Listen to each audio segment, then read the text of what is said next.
বন্ধুরা, তোমাদেরকে নতুন বছরের শুভেচ্ছা জানিয়ে আজকে নতুন একটা ব্লগ শুরু করলাম। তো প্রত্যেককে প্রথমে জানাই হ্যাপি নিউ ইয়ার।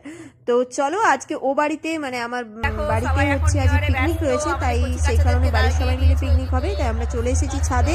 দেখো এখানে বাচ্চা পাটিরা রয়েছে, ওদেরকে মটরশুঁটি ছাড়াতে দিয়েছি।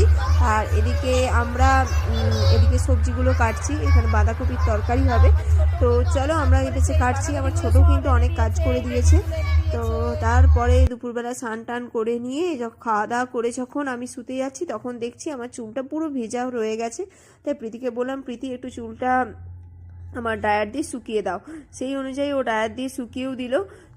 চুলটা শুকনো হয়ে গেছে। তারপর বিকেলবেলা একটু বাজার বেরিয়েছিলাম। তো বাজারে বেরিয়ে এই যে ডায়েরি 2024-এর সব থেকে আমার মনে হয় আমার কাছে খুব মূল্যবান একটা গিফট, এই ডায়েরি আর এক পাতা পেন নিয়ে বাড়ি ফিরলাম। তো বন্ধুরা, যদি আমার ভিডিওটা ভালো লেগে থাকে তাহলে চ্যানেলটা সাবস্ক্রাইব করো, আর ভিডিওগুলো ভালো